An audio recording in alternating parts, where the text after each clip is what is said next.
Friends, आज हम लोग कैन बी का यूज़ सीखने वाले हैं। कैन पे ऑलरेडी 2 वीडियो बन चुके हैं, तो जिन लोगों ने कैन का यूज़ नहीं सीखा है वो लोग पहले कैन का यूज़ सीख लें, उन वीडियोस को जाकर वॉच करें, उसके बाद कैन बी कंटिन्यू करें। तो चलिए स्टार्ट करते हैं। कैन बी, कैन बी,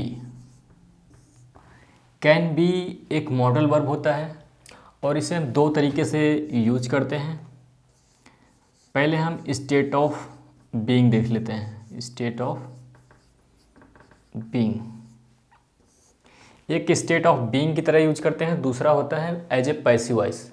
तो पैसिव वॉइस हम बाद में देखेंगे, पहले स्टेट ऑफ बीइंग सीख लेते हैं। और यहाँ पर हो सकता है के सेंस में यूज किया जाता है।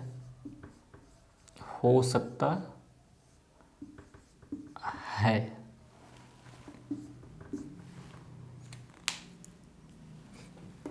तो चलिए स्ट्रक्चर देख लेते हैं पहले।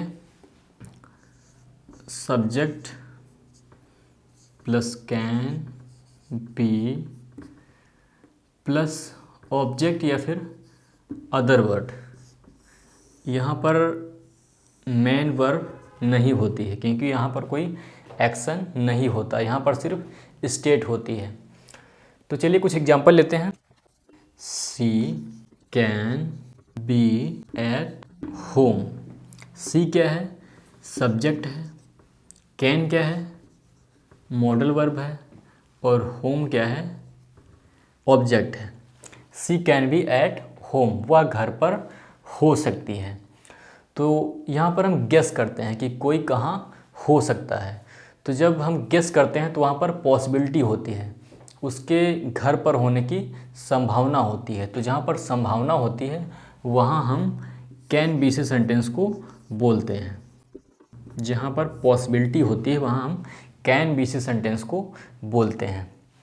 अब पॉसिबिलिटी का लेवल भी होता है। मान लो 100% की पॉसिबिलिटी है, 80% की पॉसिबिलिटी है, 50% की पॉसिबिलिटी है, 20 to 30% की पॉसिबिलिटी है। तो यहाँ पर एक पॉसिबिलिटी का लेवल भी होता है। मान लो हाई लेवल की पॉसिबिलिटी है, 100% की पॉसिबिलिटी है, तो वहाँ हम कैन बी से सेंटेंस को बोलते हैं। कैन बी से सेंटेंस को बोलते हैं जब हाई लेवल की पॉसिबिलिटी होती है। और मान लो यहाँ पर कम पॉसिबिलिटी हो, 100% से कम हो, 70 to 80% हो, तो वहाँ पर हम कुड बी से सेंटेंस को बोलेंगे। कुड बी, जहाँ पर 70 to 80% की पॉसिबिलिटी होती है और कैन बी से कम होती है, तो यहाँ पर हम लेस पॉसिबिलिटी लिखेंगे, लेस पॉसिबिलिटी। अब मान लो इससे भी कम पॉसिबिलिटी है, 70 to 80% से भी कम है, तो वहाँ पे हम कहेंगे मीडियम पॉसिबिलिटी। उसे हम मे से सेंटेंस को बोलेंगे, मीडियम। तो जहाँ पर मीडियम पॉसिबिलिटी होती है वहाँ पर हम मे बी से सेंटेंस को बोलते हैं। और मान लो इससे भी कम हो, 20 to 30% हो, तो वहाँ पर हम माइट बी का यूज करेंगे। Might be. Least possibility, least सबसे कम। तो ये क्या है? 100% की पॉसिबिलिटी है, 100% की पॉसिबिलिटी है। ये क्या है? 70 to 80% की पॉसिबिलिटी है। ये क्या है? 50 to 60% की पॉसिबिलिटी है। ये क्या है? 20 to 30% की पॉसिबिलिटी है। तो ये चीज़ आप याद रखिए। तो जिस पॉसिबिलिटी लेवल में आपको बोलना है उस हिसाब से आप ये can be, could be, may be, might be का यूज कर सकते हैं। बट ध्यान रहे आपको पॉसिबिलिटी के केस में ही इस तरह से इन चारों का यूज करना है। पॉसिबिलिटी जहाँ पर होगी वहीं आप इनका यूज कर सकते हैं। तो चलिए एक और एग्जांपल लेते हैं। ही कैन बी राम, वह राम हो सकता है। तो यहाँ पर क्या है? संभावना है, उसके राम के होने की संभावना है। मान लो 2 फ्रेंड कहीं किसी रास्ते पे जा रहे हैं और दूर दराज में कोई एक पर्सन, एक लड़का दिखता है, तो उसे देखकर ये दोनों गेस करते हैं कि शायद वह राम हो सकता है। तो इस तरह से गेस करते हैं पॉसिबिलिटी के केस में। तो ही कैन बी राम, वह राम हो सकता है। अच्छा, ये तो हो गया अफर्मेटिव सेंटेंस। अगर आपको निगेटिव बनाना हो तो क्या करेंगे? तो निगेटिव में यहाँ पर कैन बी के बीच में नॉट लगा देंगे। यहाँ पर क्या लगाएंगे? नॉट। क्या हो जाएगा? वह राम नहीं हो सकता है। अच्छा, आपने निगेटिव सीख लिया। अब आपको अगर इंटरोगेटिव बनाना हो, इंटरोगेटिव सेंटेंस में आपको कुछ कहना हो, तो वहाँ पर हम कैन को शुरुआत में ले आएंगे। कैन को शुरुआत में ले आते हैं, कैन, उसके बाद ही, उसके बाद बी। अगर नेगेटिव है तो बी से पहले not. He can he be Ram. Can he be Ram, क्या वह राम हो सकता है? तो यहाँ पे आप यस और नो में जवाब देंगे। अगर आपसे कोई पूछता है कि क्या वह राम हो सकता है, तो यहाँ पे आप कहेंगे हाँ या फिर ना। अगर है तो कहेंगे हाँ, अगर नहीं है तो कहेंगे ना। तो ये तो हो गया इंटरोगेटिव सेंटेंस की फर्स्ट कैटेगरी, जहाँ पे आप यस और नो में जवाब देते हैं। अगर आपको यहीं पर डिटेल में पूछना हो कोई प्रश्न, तो डिटेल में पूछने के लिए आप यहाँ पर कैन से पहले WH फैमिली मेंबर लगा देंगे। अब जैसे कैन ही बी राम, क्या वह राम हो सकता है? अब यहाँ बोल दें वह राम क्यों हो सकता है? वह राम क्यों हो सकता है? क्या है उसमें ऐसा जो वह राम हो सकता है? तो यहाँ पे लिखेंगे why can he be Ram, वह राम क्यों हो सकता है? तो यहाँ पे आपको डिटेल में बताना होगा कि वह राम क्यों दिख रहा है, उसका रीज़न क्या है। मान लो रीज़न कुछ भी हो सकता है, जैसे कि उसने कपड़े ऐसे पहने हैं, उसकी चाल ऐसी है, तो इस तरह से आप रीज़न बताते हैं। और यहाँ पे क्या होता है, यहाँ पे आप सीधे या बोल देते हैं हाँ या फिर ना। तो चलिए एक और एग्जांपल देखते हैं। How can this be possible, यह कैसे संभव है?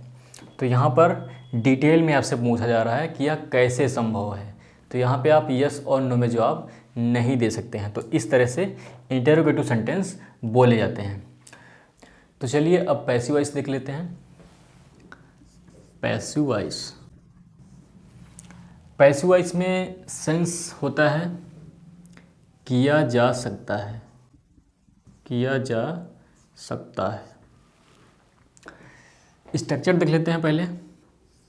ऑब्जेक्ट, पैसिव वॉइस में आपको पता होगा सब्जेक्ट को चेंज करके ऑब्जेक्ट लिखा जाता है और ऑब्जेक्ट को चेंज करके सब्जेक्ट लिखा जाता है। तो सबसे पहले सब्जेक्ट की जगह ऑब्जेक्ट प्लस हेल्पिंग वर्ब या फिर modal verb can be plus verb की थर्ड फॉर्म।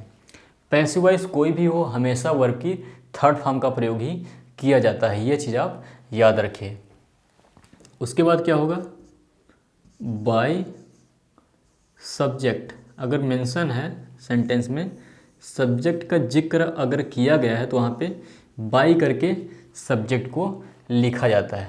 तो चलिए कुछ एग्जांपल लेते हैं। It can be done, it can be done, इसे किया जा सकता है। तो इट क्या है, ऑब्जेक्ट है, जो काम करना है वो है इट। उसके बाद क्या है, मॉडल वर्ब है कैन बी, उसके बाद वर्ब की थर्ड फॉर्म है। यहाँ पे करने वाले का जिक्र नहीं किया गया है। तो इट कैन बी डन, इसे किया जा सकता है। अगला एग्जांपल देखते हैं। You can be sent to Mumbai. Sent, यहाँ पे सेंड की थर्ड फॉर्म का प्रयोग किया जाता है, सेंट। पैसिव वॉइस में हमेशा वर्ब की थर्ड फॉर्म का प्रयोग ही किया जाता है, ये चीज़ आप याद रखिए। तो किसे भेजा जा रहा है, यू को। तो यू हमारा ऑब्जेक्ट है और किसके द्वारा भेजा जा रहा है ये यहाँ पे मेंशन नहीं किया गया है। You can be sent to Mumbai affirmative sentence है या फिर पॉजिटिव भी कह सकते हैं। तो चलिए अब निगेटिव देखते हैं। You can not be sent to Mumbai. तो यहाँ पर कैन और बी के बीच में नॉट लगा देते हैं, तो वहाँ पर नेगेटिव हो जाता है। You can not be sent to Mumbai, तुम्हें मुंबई नहीं भेजा जा सकता है, तो ये नेगेटिव है। अब इंटरोगेटिव देख लेते हैं। इंटरोगेटिव सेंटेंस में कैन को सबसे पहले ले आते हैं।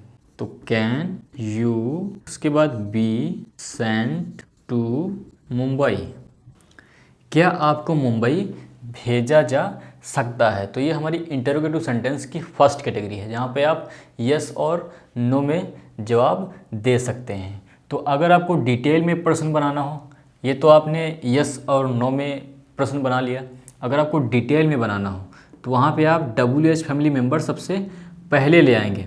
तो WH फैमिली मेम्बर मान लो, can you be send to Mumbai, क्या तुम्हें मुंबई भेजा जा सकता है। अगर यहीं पे हम कहें कि तुम्हें मुंबई क्यों भेजा जा सकता है, तो वहाँ पर हम क्यों की इंग्लिश सबसे पहले लिखेंगे। तो why can you be sent to Mumbai, तुम्हें मुंबई क्यों भेजा जा सकता है। तो इस तरह से ट्रांसलेट किया जाएगा। अच्छा, ऐसे वाक्य निगेटिव भी हो सकते हैं। अगर ऐसे वाक्य निगेटिव होते हैं तो वहाँ पर आप यू के बाद नॉट लिखेंगे। Why can you not be sent to Mumbai, तुम्हें मुंबई क्यों नहीं भेजा जा सकता है। अगर आपको कॉन्टैक्ट करके लिखना है तो यहाँ पे आप लिख सकते हैं, यहाँ पे आप नॉट लगा सकते हैं, कॉन्टैक्ट करके can not. Why can't you be sent to Mumbai, तुम्हें मुंबई क्यों नहीं भेजा जा सकता है। ध्यान रहे, आपको अगर नॉट पूरा लिखना है तो यू के बाद लिखेंगे, अगर कॉन्टैक्ट करके लिखना है तो कैन के साथ में यहाँ पे अपॉस्ट्रोफी लगा के टी लिख के आप कांट लिख सकते हैं। Why can't you be sent to Mumbai, इस तरह से। तो उम्मीद करते हैं पैसिव वॉइस और state of being can be का आपको समझ में आ गया होगा। अगर अभी भी कोई कन्फ्यूजन है तो कमेंट बॉक्स में टाइप कीजिए, वहाँ पे आपकी सारी कन्फ्यूजन दूर की जाएगी। तो उम्मीद है आज का वीडियो लेक्चर आपको पसंद आया होगा। पसंद आया तो लाइक कीजिए, शेयर कीजिए, चैनल को सब्सक्राइब कीजिए, बेल आइकन को ऑल पे क्लिक करके रखिए ताकि नोटिफिकेशन आपको टाइम पे मिल जाए। मिलते हैं किसी और वीडियो लेक्चर में किसी और टॉपिक के साथ। Till then take care, have fun.